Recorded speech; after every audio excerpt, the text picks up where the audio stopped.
Okay, students, good day to everyone. I welcome everyone on FM Crash Day 3.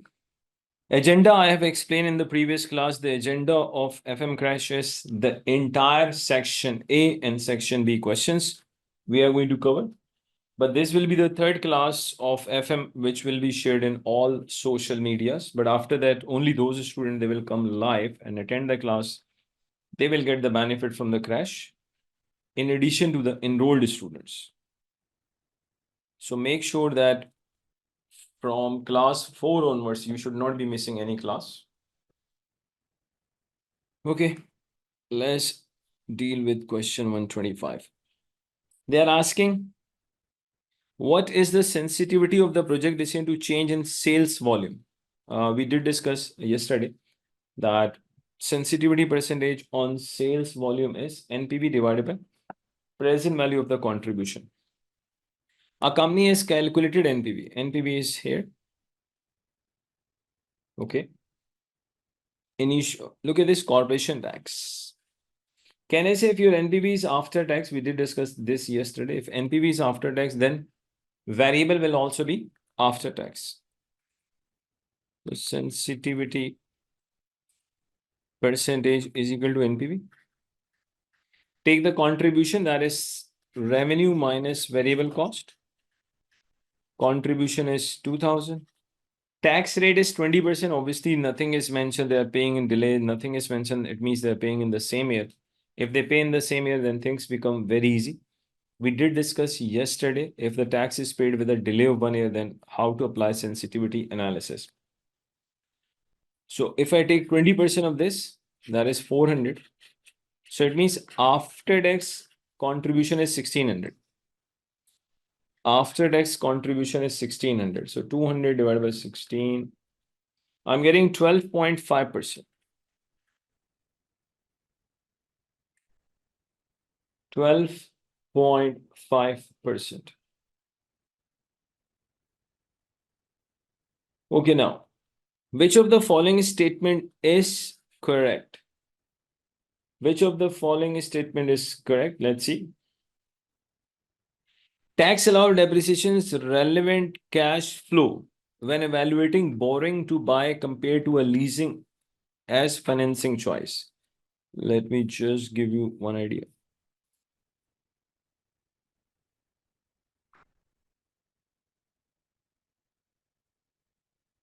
Normally, when we make investment, so number one decision is investment decision.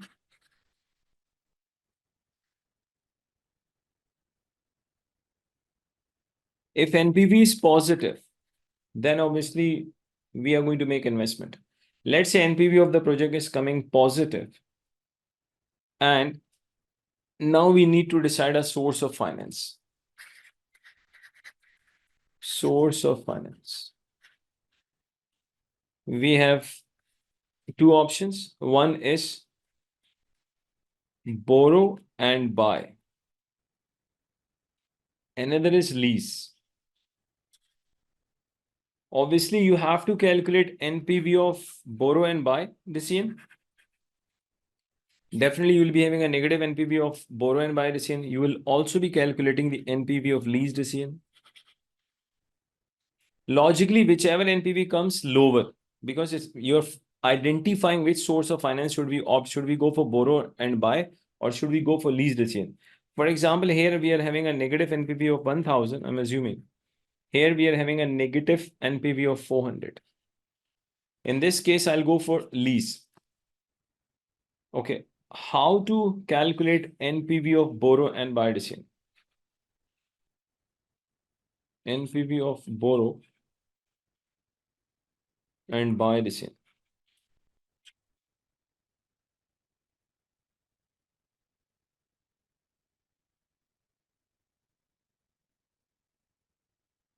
Number one, you will take outflow of initial investment. Outflow of initial investment. Second, we take tax savings from capital allowances.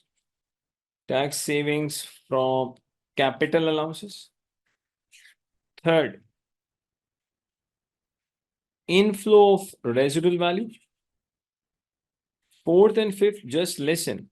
If there is any maintenance cost, then you have to take outflow of maintenance cost and tax saving from maintenance cost.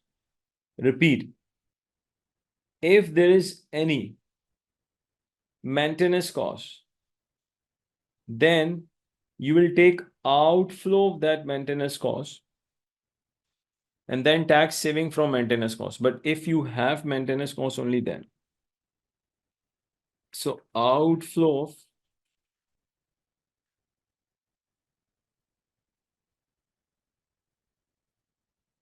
maintenance cost, if any, then you have to take tax savings from maintenance cost. Discount factor will be bank loan interest rate after tax. For example, for borrow and buy, 10% bank loan is available. I'm just assuming 10% bank loan is available. And let's say the tax rate is 20%. Then discount factor will be 1 minus T, it will be 8%. And discount rate for both borrow and buy and lease decision will be same.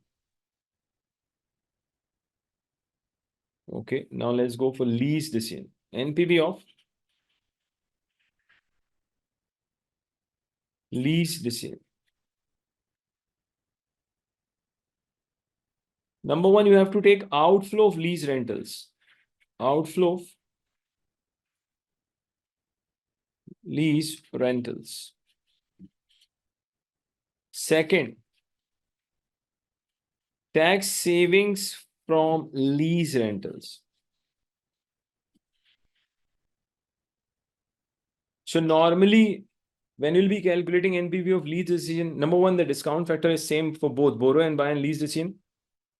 Another thing is, in case of lease decision, normally you will be having just two, I would say, step. Number one is outflow of lease rentals. Second is tax saving from lease rentals. Most of the time, if there is any maintenance cost which you have to bear, normally it will be included in the lease rental. But if specifically, categorically, examiner says that in addition to the lease rental, you have to bear the maintenance cost, only in that case, we will take the outflow of the maintenance cost as well. And obviously, if we are taking outflow of the maintenance cost, then tax saving from maintenance cost will also come. But in majority of the cases, normally what happens, maintenance impact will be included in the lease rental. Now come here. Which of the following statement is correct? Tax allowable depreciation is a relevant cash flow. Stop. Can I say tax allowable depreciation is not a cash flow? Students, it is not a cash flow. When evaluating borrow to buy compared to lease as a financing choice, no. Actually,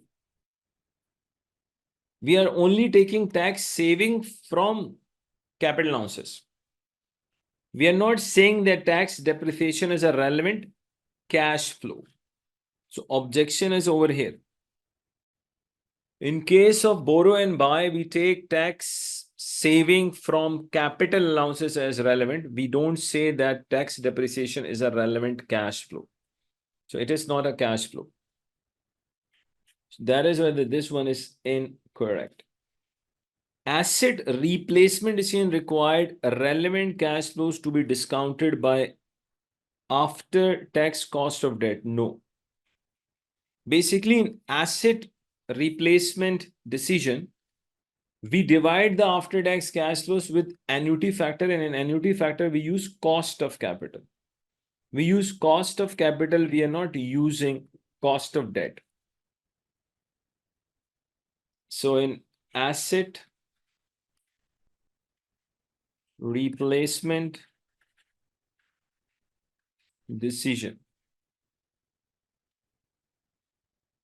we use cost of capital, not cost of debt. We'll see this, how to make an annual equivalent cost decision. Don't worry at all.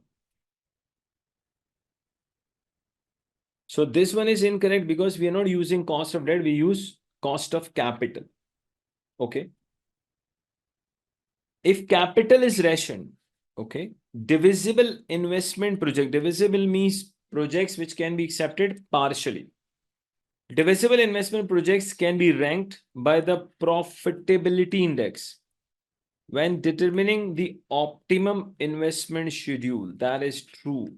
Correct. Basically, when capital is rationed, then we actually use this profitability index in case of divisible project to decide the priorities of the project. We'll see this also. But you should know that profitability index is used when projects are divisible. Okay. Government restrictions on bank lending are associated with a soft capital rationing. No.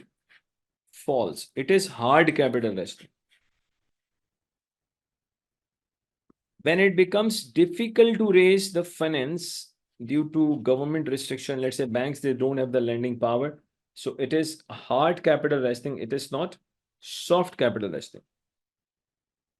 Actually, soft capital rationing arises due to organizations' internal decisions. Obviously, because of your company's decision, government is not going to put restriction on the banks on the lending. So last is the example of hard capital rationing. It is not the example of soft capital rationing.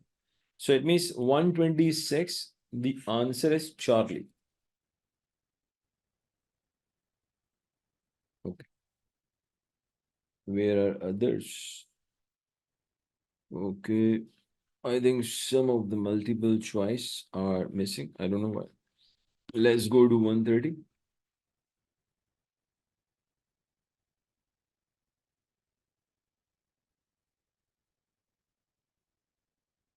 Which of the following is always true about capital rationing? Let's see. The profitability index is suitable for handling multiple capital period capital rationing. No, no, no, no. Number one, multiple period capital rationing. In multiple period capital rationing, we use linear programming. Repeat. In multiple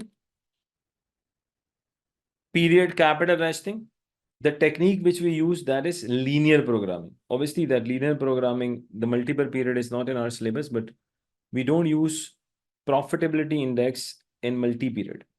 In multi-period, actually, we use linear programming. So this one is false.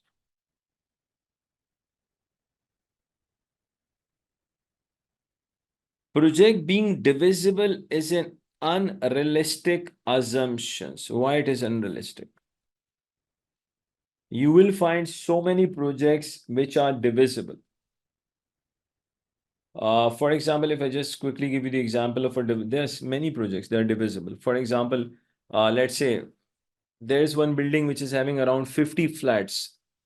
So obviously it's a divisible project. There's no need that one person has to buy all 50 flats. You can buy even a single flat. So project being divisible is an unrealistic assumption. That false. If this assumption was unrealistic, why would we were using profitability index to decide the project mix? So basically, this project being divisible is an unrealistic assumption. It is also false.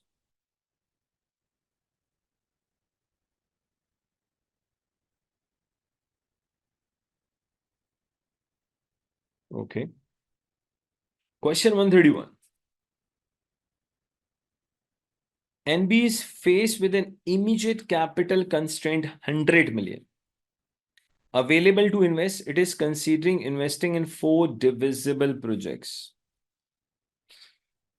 Okay. So we'll be calculating the profitability index. There are a number of ways to calculate profitability index. For example, simply NPV divided by initial investment into 100, you will have a percentage. Obviously, the project which has a higher percentage of the profitability index, that will be accepted first. So by using profitability index, we actually decide the priorities.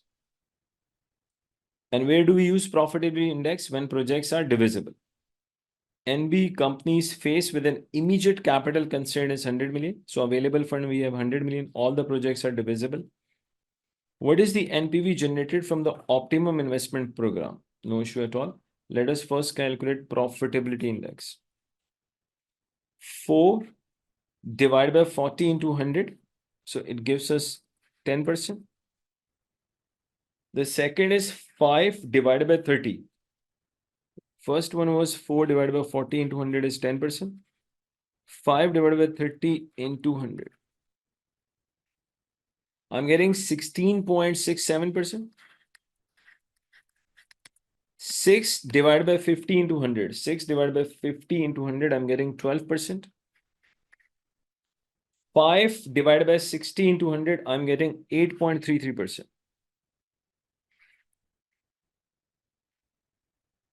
Now let's decide the ranking.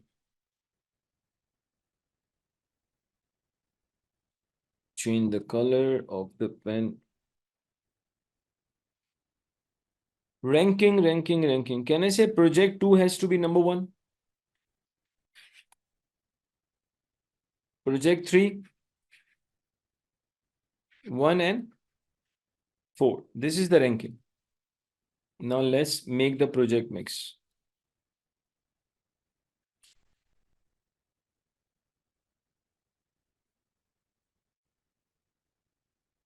We'll take projects, simply investment and NPV.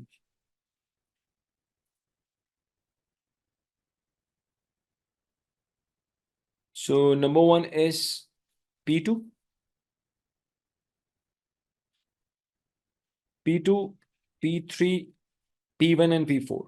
Okay. In P2, the investment will be 30. NPV is going to be 5. 30, 5. Then P3, investment will be 50. NPV will be 6. After that, we'll go to P1. P1 needs investment 40, gives you NPV 4, but there's a problem. We only have 100 million. Logically, can I say out of 100, we have already invested 80. Available funds are 100 million. Out of 100, we have already invested 80. So we are left with 20 million. So balancing figure is 20. P1 needs 40 million initial investment, but we only have 20, means we have 50% of this. That is why you will not be having entire 4 million NPV. We will have 50% of 4. You will get 4 NPV by investing 40, but we are investing 20, 50%. So NPV will also be 50%. So by investing 100 million, the maximum NPV which we can generate is 13 million. Let's see what is the option. Okay. You have to just write the answer. That is 13 million. Okay. NBV is faced with an immediate capital constraint of 100 million available to invest. It is considering investing in 4 divisible projects. Wow, same thing. What is the NPV generated from optimum investment if the projects were... here's a change. What is the NPV generated from the optimum investment program if the projects were indivisible? Now listen and listen carefully. If projects are indivisible, then you have to decide the priorities on the basis of absolute NPV. Repeat.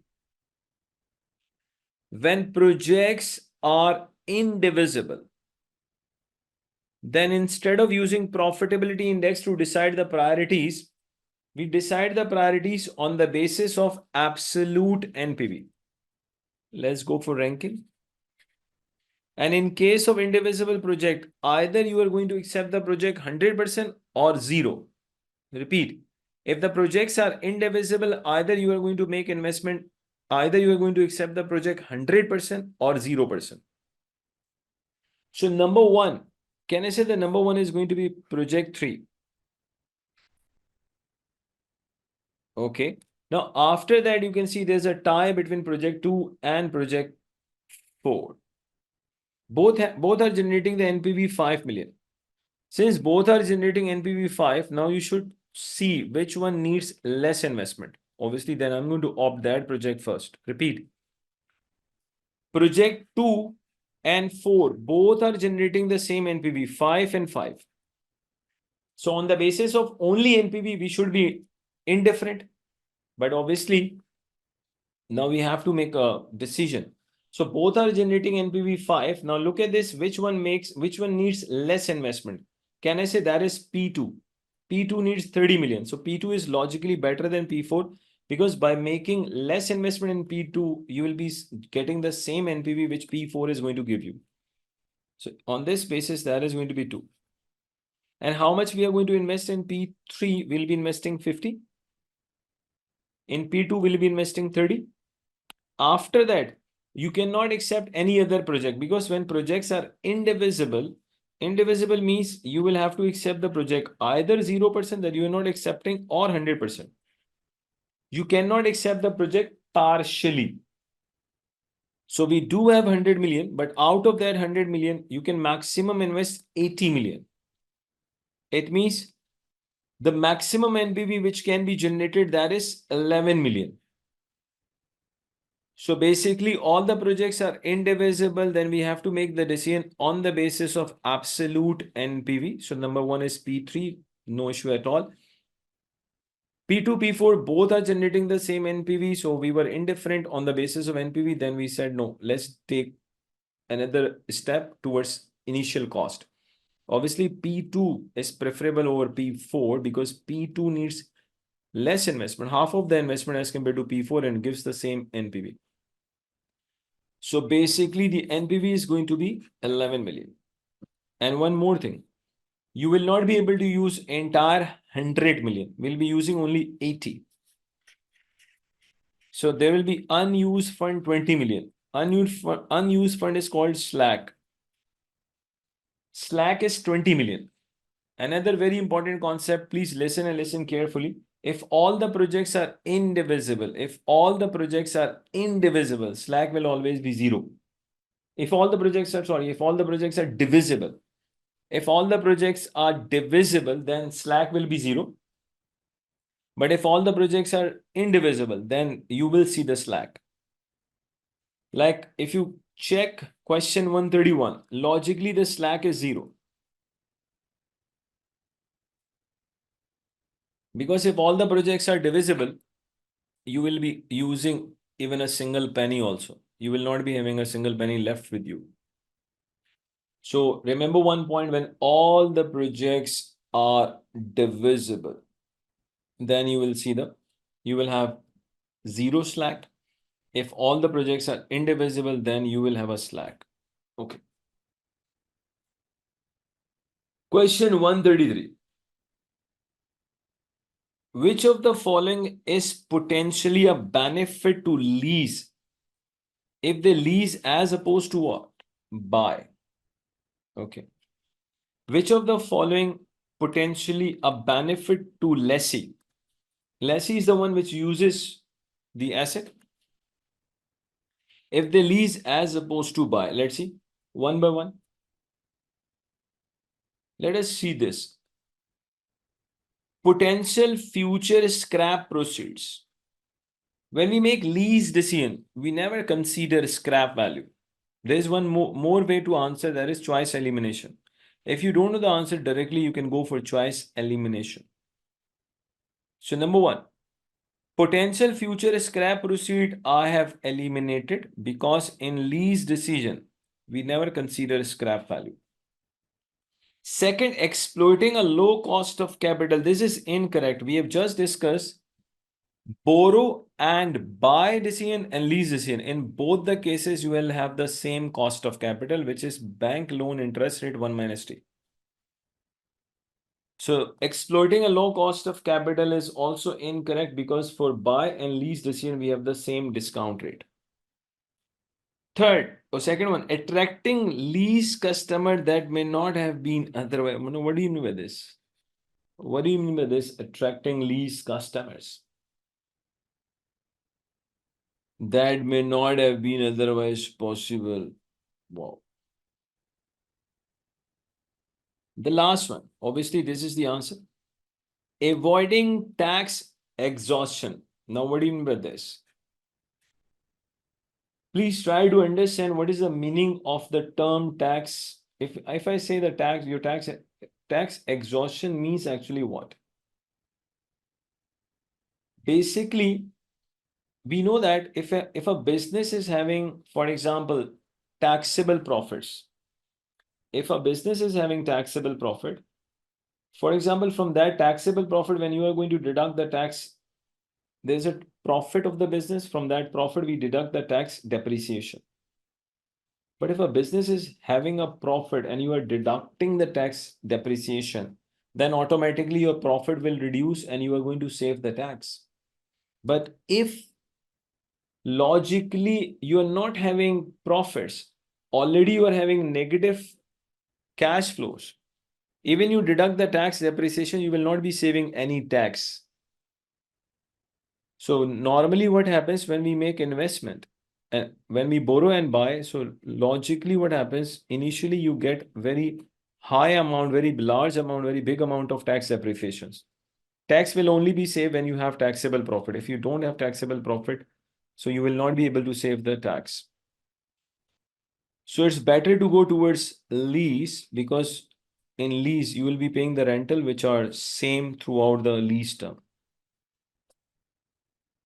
So according to me, question 133 could easily be answered through choice elimination.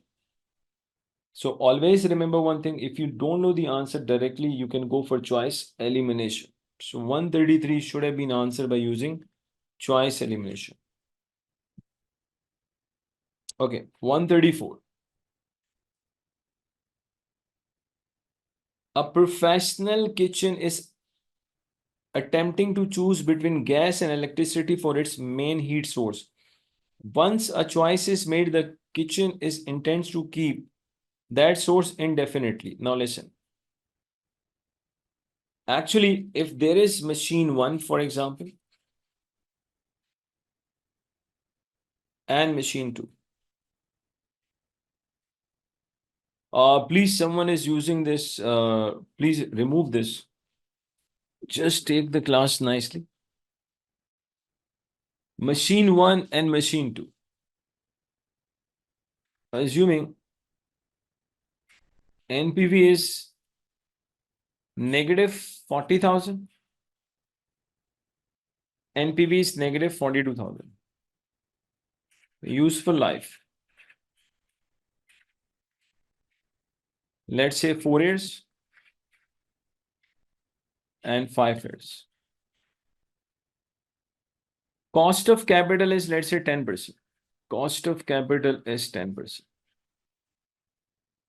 We need to decide, should we buy machine 1 or machine 2? We just need to decide, should we buy machine 1 or machine 2? Another question, we need to replace existing machine with the new one. So examiner has asked you, should we replace the existing machine with machine 1 or machine 2? How to make a decision? Very simple.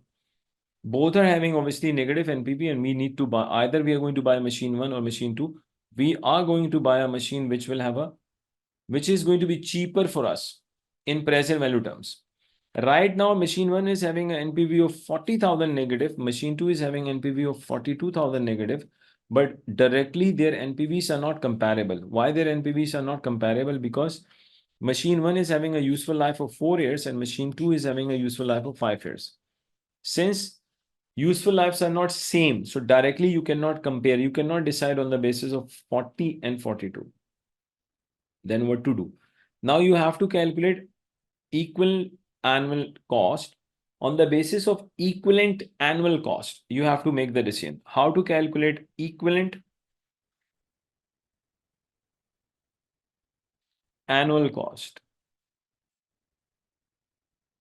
Simply take the NPV, divide by annuity factor.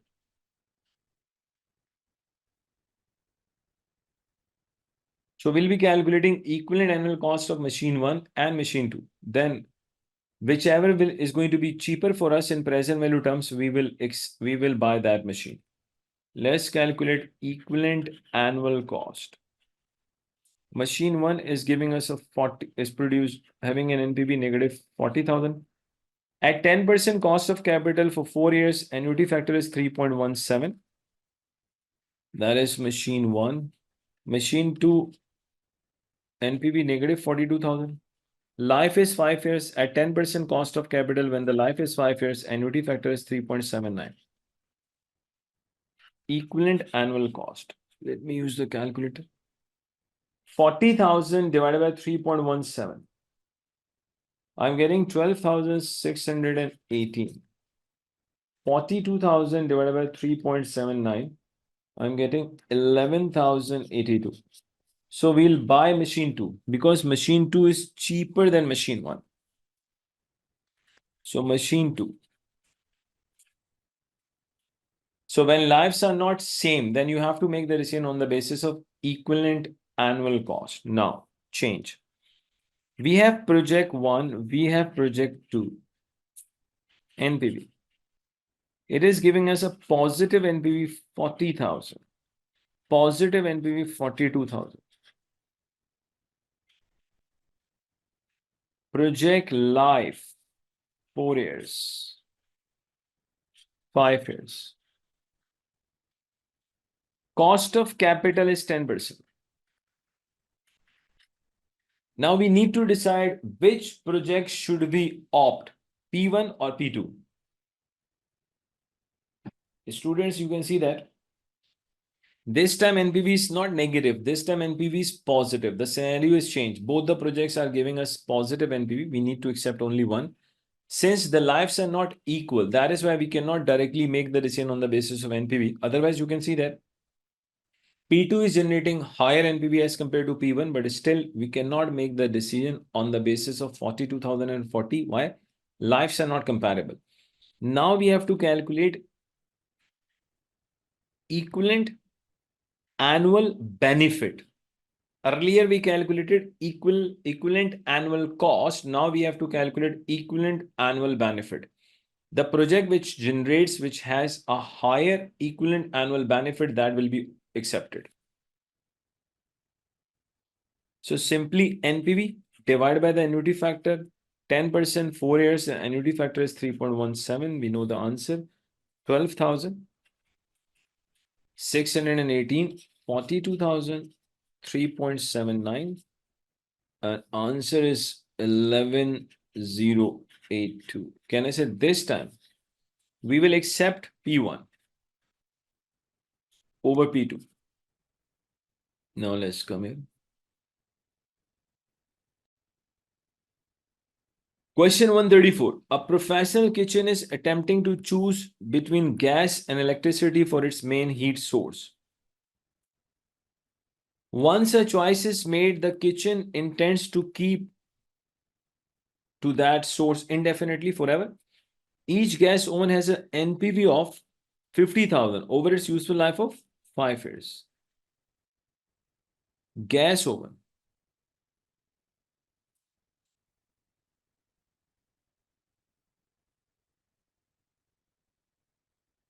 is giving us NPV, positive NPV 50,000.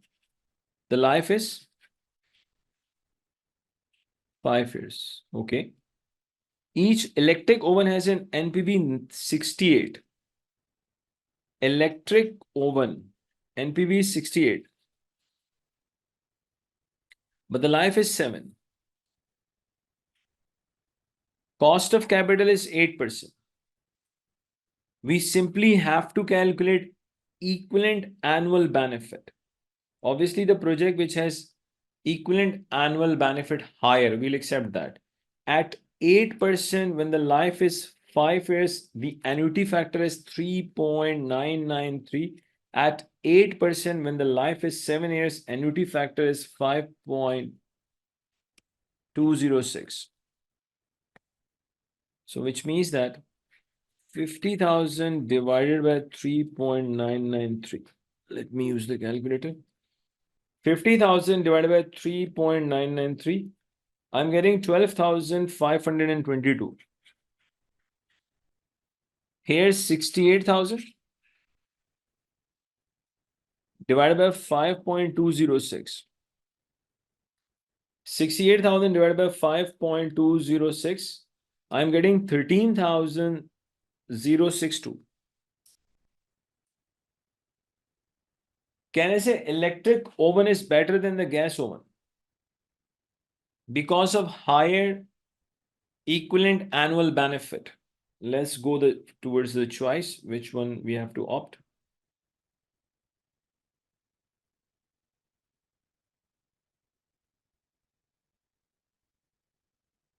Gas because it is average NPV per year. No.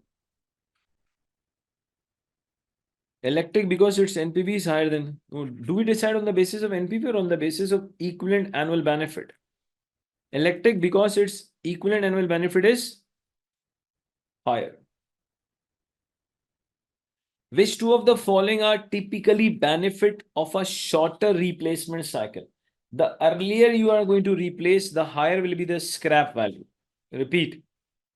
The earlier you are going to replace, the higher will be the scrap value. Is this clear to everyone, students? The earlier you are going to replace,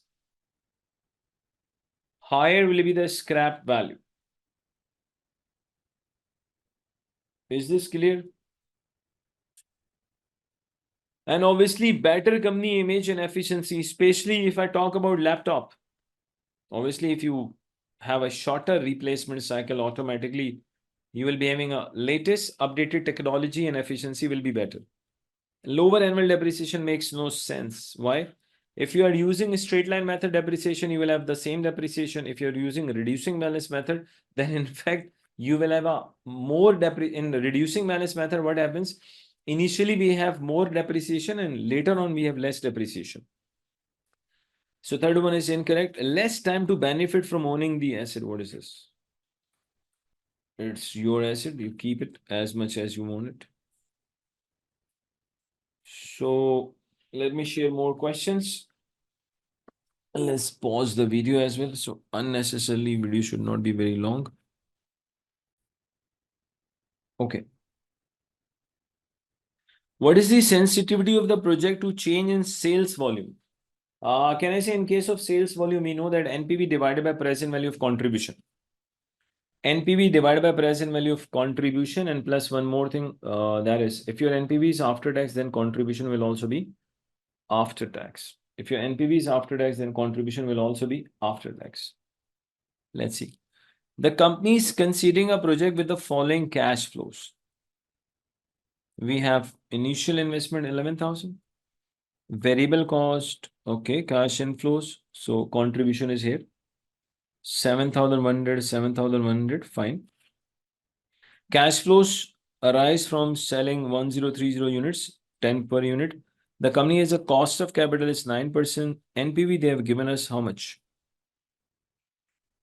1490. They have given us, so we just need to calculate present value of contribution. Discount rate is 9%. So, okay. At 9%, the discount rate for the first year is 0.9170.842. So 7,100 into 0.917.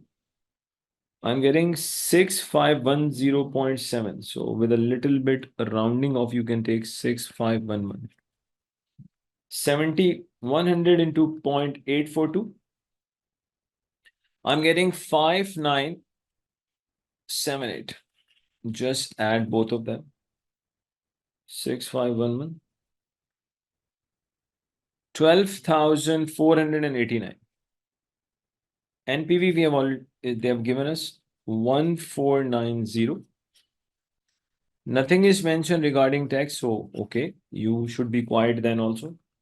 1490 divided by 12,489 into 100. I'm getting 11.93%.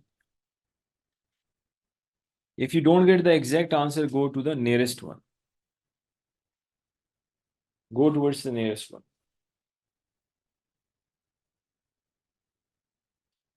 Okay, what is the discounted payback period? What is the discounted payback period? Fine.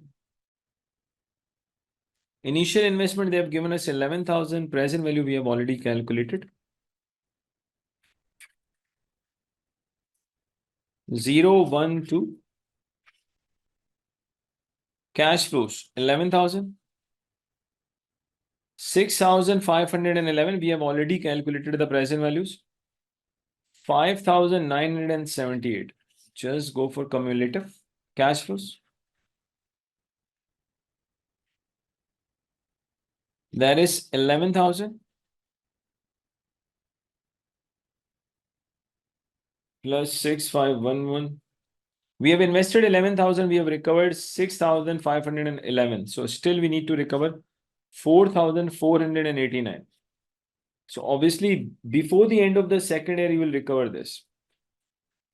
Payback period. Let's see, the options are in years, months, what? All are in years. Okay. 1 year plus 4,489 divided by 5,978. 4,489 divided by 5,978.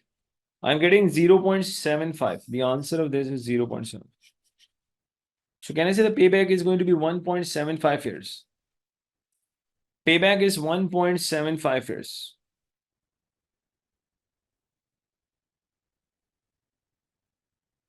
What is the IRR of the project? Students. Let's go towards Excel. I think we did discuss yesterday as well. For IRR, please, there's no need to use the formula because shortcut is available. So we should be using that shortcut. But you remember the cash flow there, 7,100 and 7,100. Investment is 11,000, okay? And life is just 2 years. Let me go towards Excel.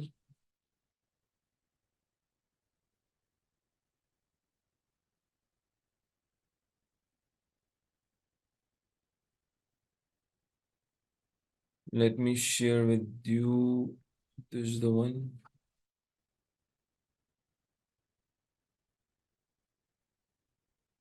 Time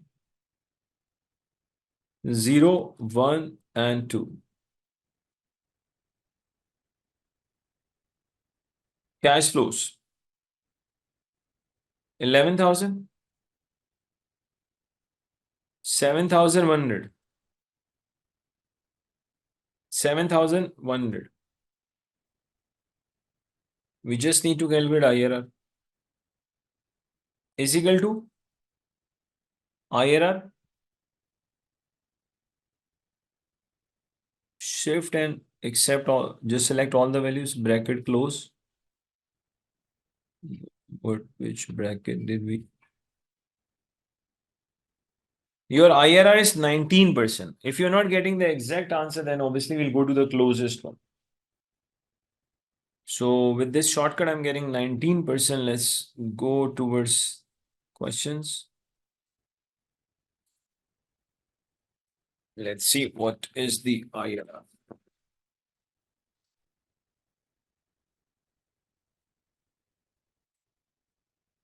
Can I say the first one? The closest is 18.9. I hope this is clear to everyone. Yes or no?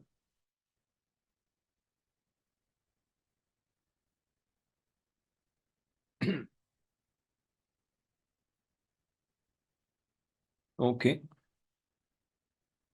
Question 139. Which of the following statement is true? Let's see. The sensitivity of NPV to a change in sales volume can be calculated as NPV divided by the present value of future sales income. Can I say incorrect? We have applied so many times. When you are using sensitivity analysis on sales volume, NPV will be divided by present value of the contribution, not sales. Okay. The certainty equivalent approach converts risky cash flows into riskless equivalent amount, which are discounted by capital asset pricing model drive project specific cost of capital. Wow, wow. Now look at this, what they are saying. The certainty equivalent approach, you have converted risky cash flows to riskless. Then you will not be using CAPM. Instead of CAPM, you will be using RF to discount. Repeat. When you have converted your, let's say, riskier cash flows to the risk less cash flows, if you have converted, then why you are using CAPM? Why you are using project specific cost of capital? Project specific cost of capital means that is risk adjusted cost of capital. Can I say when your cash flows are risk less, for example? So you should be using risk-free cash flows or risk-free discounted as a cost of capital.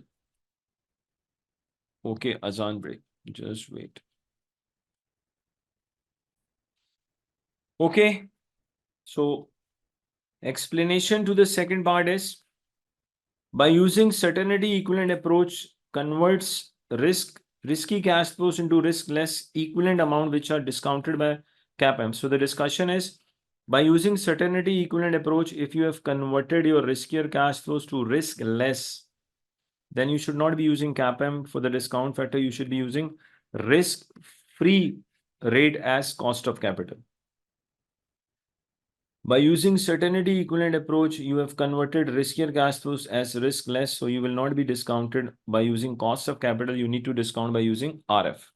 So that is why the second one is incorrect, because once they are saying we have converted riskier cash flows as risk less. So you should not be using CAPM. You should be using RF. Okay, look at the last one. The problem with the risk and uncertainty in investment appraisal is that neither can be quantified. One of them is quantifiable. Can I say you can quantify the risk? We cannot quantify the uncertainty, but we can quantify the risk. Because risk means where you can assign the probabilities. So A, B, and D, alpha, beta, and delta is not the answer. So again, through choice elimination, you can go towards a right answer in 139. Using random numbers to generate possible values of project variables. Using random numbers to generate possible values of project variable, a simulation model can generate a standard deviation of expected projects outcomes. If I just give you a little idea, actually in sensitivity analysis, what happens at a time we can apply sensitivity analysis only on one variable and we assume all other variables are constant. But by using this simulation model, you can change number of variables at a time. So again, I would say question 139 should have been answered by using choice elimination rather than directly jumping to the correct answer. Which two of the following statements are true of the IRR and NPV method of appraisal? Which two are correct? Let's see. Number one, it says IRR ignores the relative size of investment. That is perfect. What do you mean by this? Actually, it says IRR ignores the relative size of investment. There is no method. IRR does not say that if you are investing if your initial investment is more, your IRR will be higher. There's no such concept. It does not mean the higher the amount of initial investment, the higher will be IRR. There's no such thing. So IRR simply ignores the relative size of investment. Okay. IRR is easy to use where there are non-conventional cash flows. No. Can I say when there are non-conventional cash flows, then the same project will generate multiple IRRs? NPV is widely used in practice. Yes. Yes. IRR is technically, no. NPV is actually technically superior than IRR. IRR is not technically superior. NPV is technically superior. Okay. Students, I'm taking a namaz break. Within inshallah 25 to 30 minutes, I'll resume the class from here. The link, everything is same. I'll be online. But within 30 minutes, inshallah, I'll resume the class. So stay online. Before resuming the class, I'll drop the message in the group also. So thank you very much. Let's meet after a break. Okay. Okay, students, let's start after the break.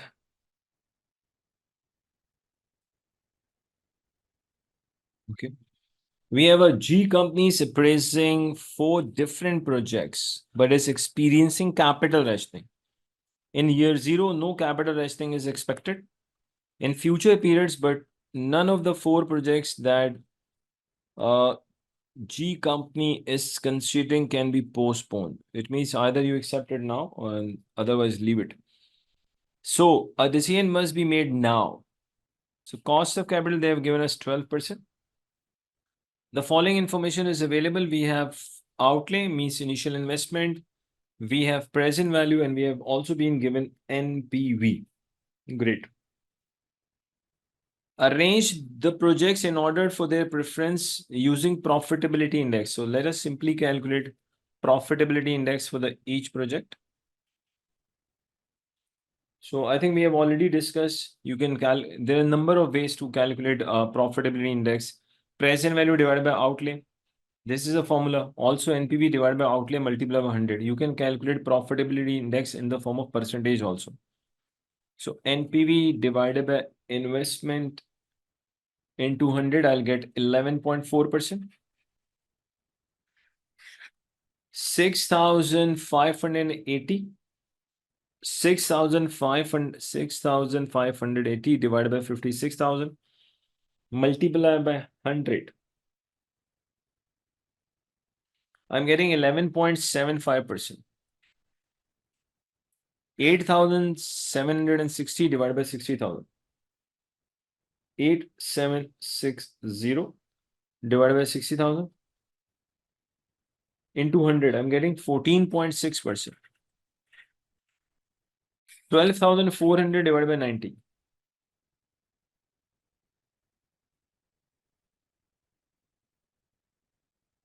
13.77 or make it 8. Now ranking. Can I say number 1 on the basis of profitability index? Can I say project U is going to be number 1?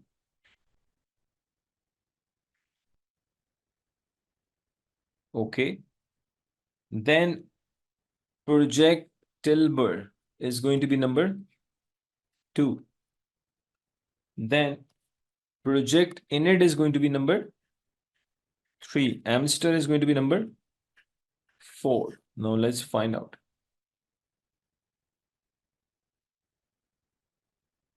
So number 1 we have decided is project U is number 1. So actually U is number 1. Arrange the project in order for their preferences. So can I say that number 1 is going to be this one? Okay. The second one is Talbot.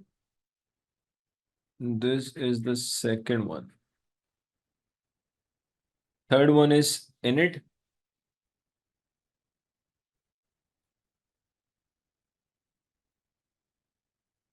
Fourth is Amster. So just on the basis of profitability index, and you were asked to use profitability index to decide this ranking, and we did that. Okay. Question 142. Which of the following statements about G company's decision to use profitability index is true? So let's see. The profitability index takes into account of the absolute size of the individual projects. No. Actually, we use profitability index where projects are divisible. Profitability index highlights the project which are slowest in generating. No. Profitability index can only be used if projects are divisible. Profitability index allows for uncertainty about the outcome of the. No. So 142 is we use profitability index where projects are divisible. Now what? What is the equivalent annual cost of super machine? We need to calculate equivalent annual cost. So simply we need NPV. Can I say NPV of the machine divided by the annuity factor will give us equivalent annual cost. Examiner has already calculated the present values. So let's see what is the negative NPV. All you need is just add them. All the cash flows are negative. Let me use the calculator. 2,50,000, 17,860, 23,113, 22,784, 6,360. I'm getting negative 3,20,117. Find out where is the cost of capital. It's here 12%.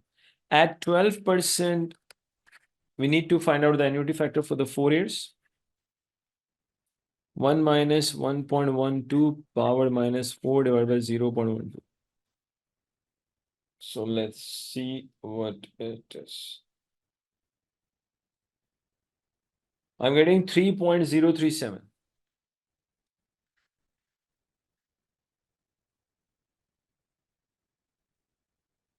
So 3,20,117 divided by 3.037.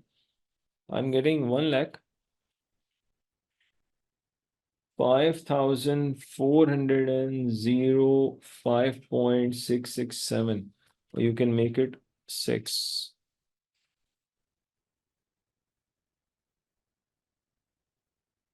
So 105,406.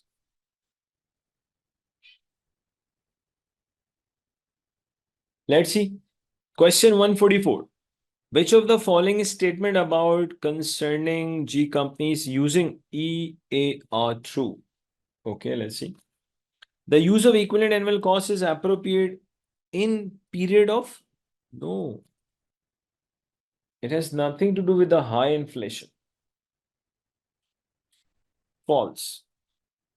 The equivalent annual cost method assumes that machine can be replaced by exactly the same machine in perpetuity. Yes, true. So we are actually replacing with the identical asset and this replacement will continue forever. So one is false, second is true. Let's find out. Statement 1 is false and 2 is true.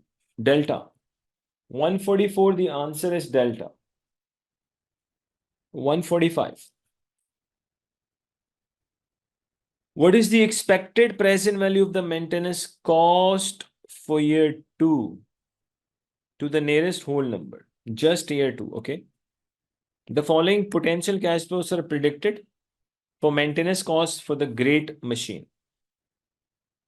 They have given us the cash flows for the second year, that is 19,000 with a probability of 0.55, 26,000 with a probability of 0.45. Okay. And what are they asking? What is the expected? What they're asking? Present value. Both of these cash flows are in second year. So things are easy. 19,000 into 0.55 plus 26,000 into 0.45. It will give you the expected value in second year, but undiscounted. 26,000 to, which is 22,150. Discount rate cost of capital. Cost of capital is the same question. So cost of capital will be using 12%.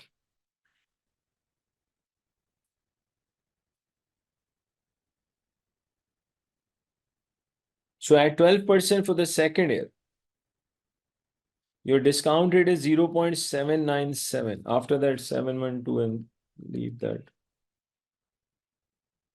I'm getting 17,653.55.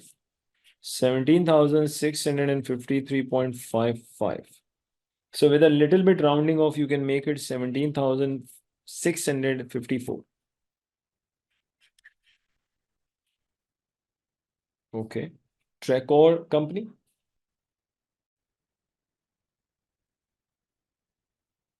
This scenario relates to the following 5 questions. Tracor company plans to buy a machine costing 2,50,000, which will last for 4 years and then be sold for 5. So scrap value is 5. Okay. Net cash flows before tax are expected to be as follows. They have given you the net cash flows. Okay.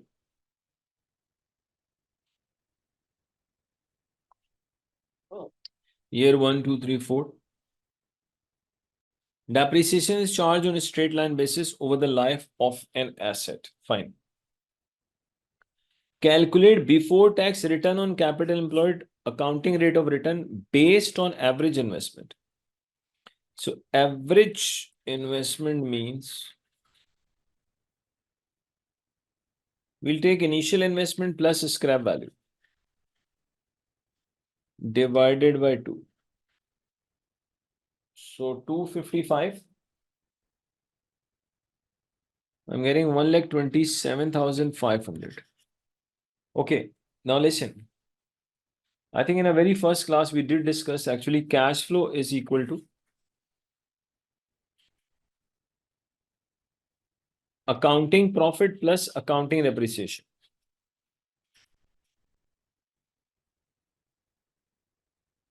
Now this time actually when you are calculating accounting rate of return, so we need annual average accounting profit. We don't need cash flows.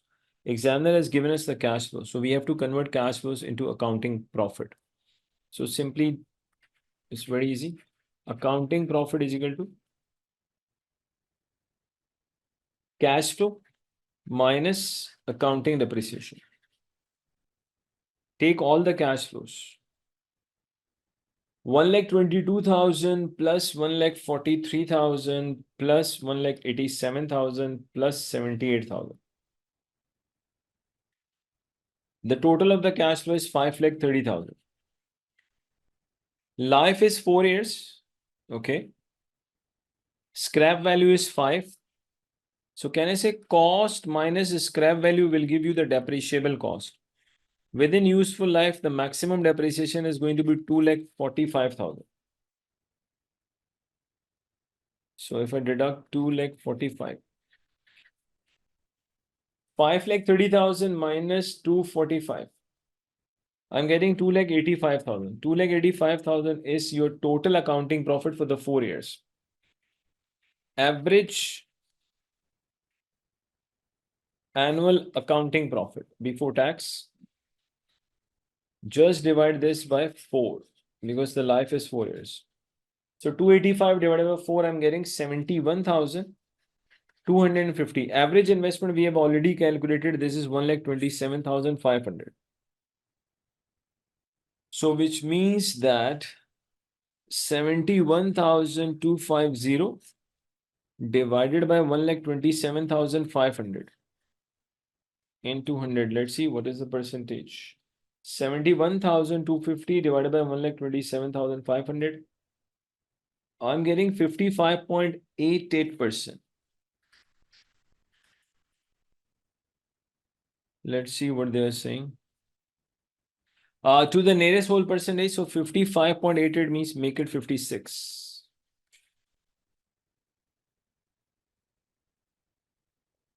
Okay. Are the following statements on return on capital employed true or false?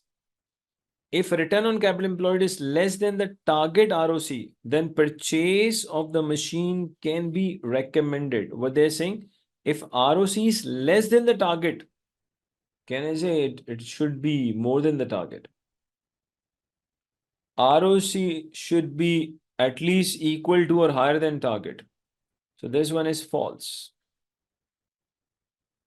If your ROCE of the project is less than the target, why would I accept the project? Okay, ROCE can be used to compare two mutually exclusive projects. That's true, no issue at all. Students, which technique cannot be used in case of mutually exclusive projects? Repeat.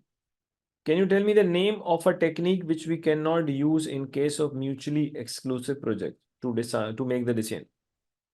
Which investment appraisal technique should not be used in case of mutual? That is IRR. Always remember, IRR is the technique which should not be used in case of mutually exclusive project while making the decision.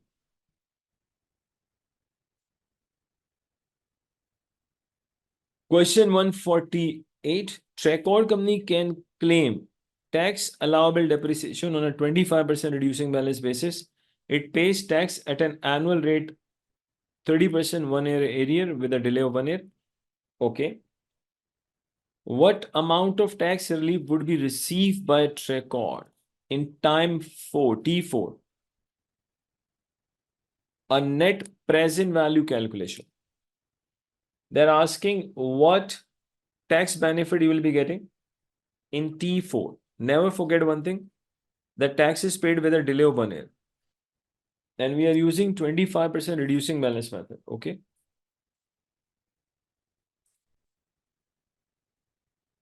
T1, T2, T3, T4.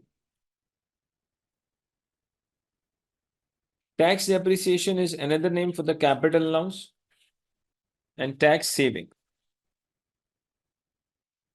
So 2,50,000.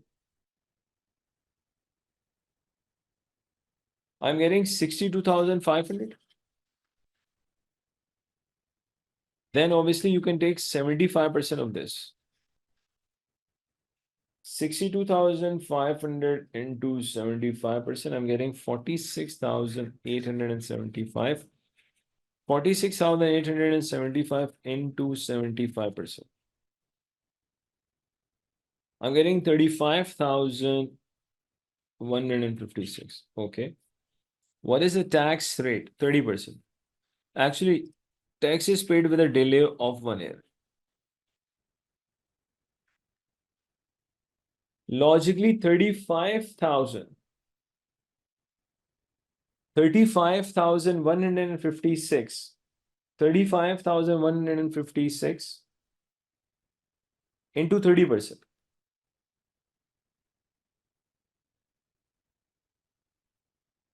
Tax will be safe from the tax depreciation T3. The saving will arise in T4, which is 10,547. So while calculating NPV, the tax saving from capital allowances in T4, which you are going to use, that is 10,547. Let's see. Trecor can claim tax allowable depreciation on a 25% reducing balance basis. It pays tax at an annual rate of 30% 1 year in delay.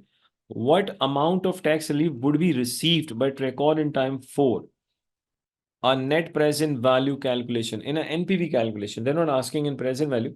They're asking in NPV calculation. So in NPV calculation in T4, tax saving from capital allowances will be 10,547.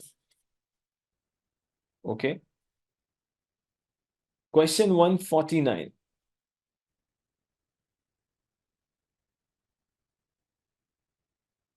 What is the payback period for the machine to the nearest whole years and months?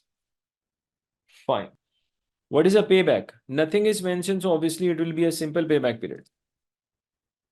It should be straightforward. So can I say, just a minute. Investment is 2,50,000.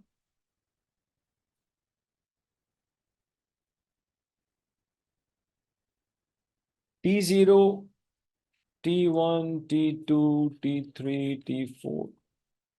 Cash flows. The initial investment is 2,50,000.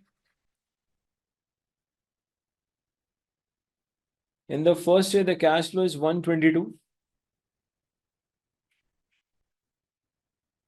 Cumulative cash flows. T0, amount of investment is 2,50,000. We have recovered 122. So 2,50,000 minus 122. We need to recover additional 128.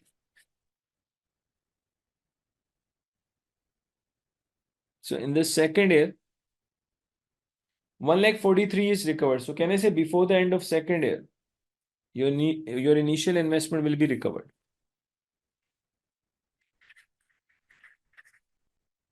Payback period is equal to 1 year plus 1,28,000. This is 128.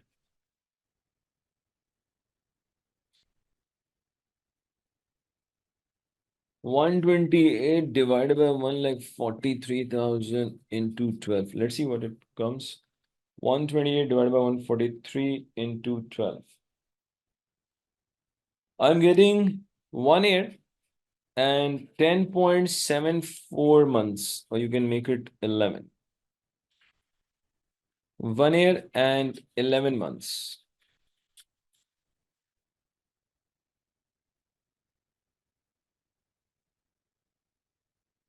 One year and 11 months. 1 year and 11 months. Which two of the following statement about IRR are true? Let's see. IRR ignores the relative size of the investment. This is true. We have done this earlier also, even in today's class. IRR measures the increase in the company value. No, actually, IRR does not measure the increase in company's value. That is the NPV which does this work, not IRR. We need to find out which two of the following statement about IRR are correct. So this one is actually false. This one is true. IRR can incorporate discounted changes during the life. No. If the cost of capital changes every year, then it becomes extremely difficult for IRR to incorporate that. IRR and NPV sometimes give conflicting ranking over the project which should be prioritized. That is true. Especially when the projects are mutually exclusive. Then instead of IRR, we go for NPV. Now, students, please listen the announcement again. Day 3 crash course video will be uploaded on all the social medias, but from day 4 onwards, you will only be able to get the benefit if you come and attend the live class. And in coming week, the time period of the class will increase. Instead of 7:45, I'll start the class at 6 p.m. because I did make a commitment with you that I'm going to give you a really big amount of time so that we can cover the entire section A and section B questions of the entire kit of this BPB. So coming weekend, inshallah, I'll start the class at 6 p.m. But obviously only those students will be able to get the benefit. Number one, those they are actually sitting in this attempt, so they should be coming online and attend the class. And the second is those they are enrolled, obviously.